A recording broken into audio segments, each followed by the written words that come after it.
नमस्कार, मैं अब्दुल चौधरी ये आपको बताना चाहते हैं कि किस तरीके से वो फर्जी पत्रकार जो थे समीर शाह और उसके साथी वो एक बैंक भी चलाया करते थे। ये नया खुलासा आया है और उसी केस में एक नया खुलासे ने जो है लोगों के जो सुकून को ख़राब कर दिया है, सुख चैन उनके हराम कर दिया है। अब मैं आपको बताना चाहता हूं कि समीर शाह और उसके साथी एक फर्जी बैंक को भी चला रहे थे। एक फर्जी बैंक को चला के वो लोगों को ठगी का शिकार बनाने का काम कर रहे थे और ऐसे ही एक व्यक्ति जो उनकी ठगी का शिकार हुए वो हमारे साथ मौजूद हैं। आइए हम जानते हैं उनसे कि क्या पूरा मामला है। सर, आपका नाम क्या है? बाबूराम विश्वकर्मा। जो आपके साथ मामला हुआ वो पूरा मामला क्या है? आपने जो कुछ शिकायत दी है, मालोनी पुलिस स्टेशन में आपका एक स्टेटमेंट दर्ज हुआ है, वो पूरा मामला क्या है? हाँ सर, वो मतलब जो है समीर शाह मेरे यहाँ आया और उन्होंने बोला कि मैं जो है पदपेढ़ी भी चलाता हूँ, तो आप जो है मतलब जो है 50 रुपया, 10 रुपया, 100 रुपया जो भी है आप भरिए, आपको बेनिफिट के साथ में जो है आपको पेमेंट मिलेगा। और मुझे रजिस्ट्रेशन नंबर भी दिखाए। अब सर ऐसा है कि रजिस्ट्रेशन नंबर से तो हमको मालूम नहीं पड़ेगा कि ये फर्जी है या क्या है, तो हमने पैसा भरना शुरू कर दिया सर। 50 रुपया, 100 रुपया हमके भरते भरते आज हमारा मतलब कम से कम 10 से ऊपर 10-15 हज़ार रुपये तक हो गया है। तो हमारा पैसा अभी तक मिला नहीं।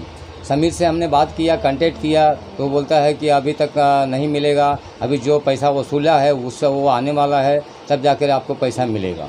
ये जब आपने पैसे की शुरुआत की तो उन्होंने कितना ब्याज देने की बात की और कितना बेनिफिट देने की बात की? सर वो 8% का ऐसा कुछ बात किए थे कि साल में 8% आपको मतलब जो है ब्याज मिलेगा। आपने समीर के ऊपर जो विश्वास किया वो किस आधार पे किया, ये भी ज़रा बताइए। सर ऐसा कुछ नहीं है, मतलब जो है ऐसा अम्बोजबाड़ी है अपना, वहाँ पे मतलब बहुत से आदमी आते जाते रहते हैं, तो वो भी मतलब आते जाते थे और मतलब जो है ऐसा ही मतलब पहचान थोड़ा हल्का हुआ और हमने मतलब जो है विश्वास करके हमने पैसा भरना शुरू कर दिया। मेरा पूछने का तात्पर्य ये है सर कि आज की तारीख में जो है एक दूसरे पे विश्वास करना काफ़ी कठिन होता है। जी सर। आपने उनके ऊपर विश्वास किया तो किस बेस पे किया? हाँ सर, वो विश्वास करने का मतलब ये है कि उन्होंने बताया कि हम जो है फर्जी हम जो है पत्रकार हैं और मतलब कौन सा समाज की खबरें नाम का मतलब हम यूट्यूब चलाते हैं और मतलब ऐसा है, तो हमने उनके ऊपर मतलब विश्वास किया कि चलो ये पत्रकार हैं तो हो सकता है भाई ऐसा धोखाधड़ी ना हो,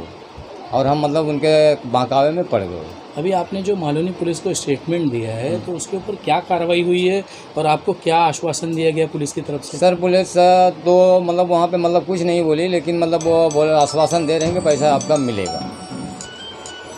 जैसा कि अभी आपने देखा कि इनका साफ तौर से ये कहना था कि पुलिस ने इनको आश्वासन तो दिया है, लेकिन मैं आपको ये बता दूं कि समीर जो ख़ुद को पत्रकार बताता था और उसकी जो टीम थी, उनके जो साथी थे, उन्होंने पत्रकारिता के पेशे को इस तरीके से बदनाम किया। काफ़ी लोग हैं जो यूट्यूब चैनल के माध्यम से खबर दिखाने का और समाज में जो छुपी बुराई को लोगों के प्रति सामने लाने का काम करते हैं, लेकिन इसका मतलब ये नहीं कि हम पत्रकारिता की छवि को ख़राब कर दें। और आज जो इस तरीके से समीर ने किया है वो कहीं ना कहीं और भी खुलासे करने वाली बात है कि किस तरीके से, जैसे पहले मामला आया कि उन्होंने खंडनी केस में अपने नाम को ख़राब किया और पत्रकारों के नाम को ख़राब किया, जबकि वो पत्रकार थे ही नहीं, लेकिन लोग उनको पत्रकार समझकर उनसे जो भी डील कर रहे थे। अब यहाँ पे जो दूसरा मामला है, मालोनी पुलिस ने बहुत ही अच्छे से काम किया है और बहुत ही बढ़िया तरीके से एक काम को अंजाम दिया है कि उन्होंने बहुत अच्छे खुलासे को अंजाम दिया है। मालोनी पुलिस ने जो है ऐसे एक बैंक का खुलासा भी कर दिया समीर को कस्टडी में लेके, जो लोगों के पैसे मतलब लोगों के गरीब लोगों के 10, 20, 30 रुपए ऐसे रकम बताकर और उनको बेनिफिट देने का काम किया है। आप ये देख सकते हैं कि किस तरीके से उन्होंने बैंक का जो पासबुक बनवाया था फर्जी तरीके से, और इस पर साफ साफ लिखा है कंपनी विद बैंक और समाज की खबरें हिंदी टीवी न्यूज़ चैनल। आप इससे अंदाज़ा लगा सकते हैं कि समीर और उसकी जो टीम है, उसकी जो साथी हैं, उसके साथी जो हैं वो किस तरह से लोगों को बेवकूफ़ बनाने का काम कर रहे थे। और जो आज यहाँ पे जो मौजूद है हमारे साथ, जो शिकायतकर्ता मौजूद हैं, वो आप बताने की कोशिश कर रहे हो किस तरीके से कि उन्होंने ये किस तरीके से पासबुक बनाई है। ये आप देखिए, कैमरामैन पर्सन को बोलूँगा कि वो हमें ज़रा जूम करके बताएं किस तरीके से इन्होंने बैंक की जो पासबुक बना रखी थी फर्जी। और मैं वापस से इनके पास दोबारा जाता हूँ। सर, ये जो मामला है और इसमें कितने और पासबुक और कितने लोग शिकायतकर्ता पाए गए हैं? इसमें सर मुझे तो लगता है कि काफ़ी लोग हैं, मतलब जो है कम से कम 20,000 से ज़्यादा ही होंगे, और इतनी चौपड़ी कम से कम है, और बाकी और सब चौपड़ी अब धीरे धीरे सब लोग निकाल रहे हैं। जैसा जमा कि कर रहे हैं। अभी इनकी अगर बात की जाए तो हमने ये समझ लिया है और जान लिया है कि इनका ऐसा कहना है कि 20,000 तक लोग जा सकते हैं। तो इतना बड़ा फ्रॉड अगर एक मालोनी में एक छोटा सा एक ग्रुप कर रहा है, गिरोह कर रहा है, काफ़ी लोगों को इन्होंने अपना शिकार बनाया होगा और काफ़ी लोगों को इन्होंने लूटने का काम किया है, तो निश्चित इस पे बहुत कठोर से कठोर कार्रवाई होना चाहिए।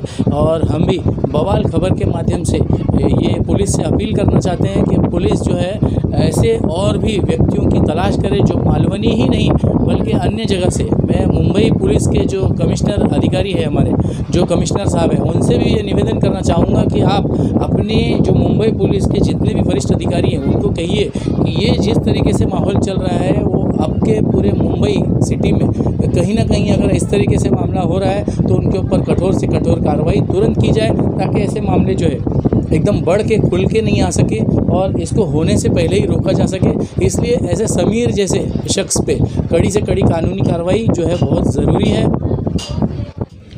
जिस तरीके से मालोनी पुलिस ने दिनांक 14 अगस्त को 3 फर्जी पत्रकारों को गिरफ्तार किया था और उसी केस के बाद एक इन्वेस्टिगेशन जो पुलिस ने आगे बढ़ाई और उसके अंदर एक जांच में पता चला कि यही पत्रकार जो थे, जो अपने आप को पत्रकार कहते थे, फर्जी तरीके से बिल्कुल बोगस पत्रकार थे वो, और यूट्यूब के माध्यम से वो अपने आप को पत्रकार बना के बैठे थे। और उनकी जो इन्वेस्टिगेशन मालोनी पुलिस ने जो की है उसके अंदर एक चेन जो सामने आई है और खुलासा हुआ है कि वो एक फर्जी बैंक भी चलाया करते थे। तो ऐसे ही एक जो पीड़ित है, जो बैंक के पैसे भरने में शिकार बने उनकी, तो ऐसे ही एक व्यक्ति हमारे साथ मौजूद हैं। आइए हम जानते हैं उनसे कि क्या पूरा मामला है। सर, आपका नाम क्या है? धर्मपाल गुप्ता। तो आपके साथ जो वाकया हुआ वो पूरा मामला क्या है, बताएंगे सर? जी, मेरे साथ वाकया भी हुआ कि साल 1.5 साल पहले आए थे समीर शाह फर्जी पत्रकार बन के, और मेरे को 10,000 रुपया मांगे। 10,000 रुपया मैं दिया। इसके बाद से कुछ दिन बाद आए तो बोले कि 100 रुपया खाता खोल दो, वो भी मैं किया। और हर महीने में 1,000 की पावती खोल दो, संस्था के बच्चों को जाएगा, विकलांग बच्चों को जाएगा। मैं इसी से ये सब किए, मैं खोला, डराए धमकाए मेरे को। तो ये आप जो है एक पेशावर डॉक्टर हो, ठीक है, तो फिर इसमें आपको डरने की वजह क्या थी? उतना सर मालूम नहीं था मेरे को। अब आ गया झांसे में, उनके डरा धमका के बोले कि मेरे को अगर तुम नहीं दोगे तो कोई ना कोई आएगा, तुमको लेके जाएगा, दवाखाना बंद हो जाएगा, तुम फर्जी हो, डॉक्टर नहीं हो, ऐसा ऐसा करके धमका के मेरे को ऐसा किए हो। यानी वो आपका पूरा का पूरा नाम जो है वो ख़राब करने के कगार पे थे और इसी डर से आपने दिया? जी जी, इसी डर से दिया मैं। जैसा कि अभी आपने देखा कि ये डॉक्टर साहब का जो कहना है कि इनको भी डरा धमका कर उन्होंने पैसे की जो है वसूली की है, और उसके बाद और जो बैंक का जो मामला हुआ है वो ज़रा बताएंगे आप? बैंक का मामला सर, डेली का 10 रुपया खाता था, उसमें 24-25 हज़ार मैं भरा। मैं नहीं, काफ़ी डॉक्टर भी भरे, उसमें बहुत लोग उसके शिकार हुए हैं। तो ये माना जाए कि जिस तरीके से आप डर के, मतलब आपकी जो इमेज है, आपकी छवि ख़राब ना हो, इसलिए आपने उनको पैसे देकर सोचा कि चलो ठीक है मामला रफा दफा करते हैं, तो ठीक इसी तरीके से कि आपके और अन्य डॉक्टरों ने भी ये मामले को अंजाम दिया? जी, और लोगों ने दिया।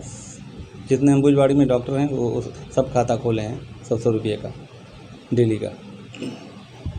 ये तकरीबन कितने डॉक्टर होंगे और इनकी संख्या कितनी हो सकती है? और इसने जो समीर नाम का जो शख्स है, इसमें जो मास्टरमाइंड है इस केस का, उसने किस किस को मतलब अपने शिकार का अंजाम बनाया, कुछ आपको पता है क्या? नहीं सर, ज़्यादा तो मालूम नहीं, लेकिन 4-5 डॉक्टर हैं इसमें। जैसे विश्वकर्मा है, डॉक्टर जितेंद्र हैं, टीपू सुल्तान हैं, एक मुस्लिम डॉक्टर हैं, एक मैं हूँ, धर्मपाल गुप्ता। क्या सिर्फ इन्होंने डॉक्टर को, जो समीर का जो ग्रुप है, लुटेरा ग्रुप कहा जा सकता है उसे बिल्कुल, क्योंकि उन्होंने लूटने का काम किया है जनता को, तो उन्होंने जो है सिर्फ डॉक्टरों को ही बनाया है शिकार, या मेडिकल आसपास के आपके, या और अन्य कोई जनरल स्टोर वगैरह? नहीं सर, ये तो मालूम नहीं है, लेकिन एक मुर्गी वाला मेरे सामने आया था, उसका भी शायद 29,000 रुपया लिए। बोले कि तुम्हारे पास लाइसेंस वगैरह नहीं है, तुम फर्जी हो, ऐसा ऐसा चलाते हो। तो इतना तक बोला कि बाकी सब लोग ऐसे चलाते हैं। मेरे पास 4-5 बच्चे हैं, मैं छोटा धंधा करके 200-400 कमा के उन लोग खिलाता पिलाता हूँ, पालता हूँ पेट। ऐसे ऐसे करके डरा धमका के उसको भी ले गए 2900 रुपया।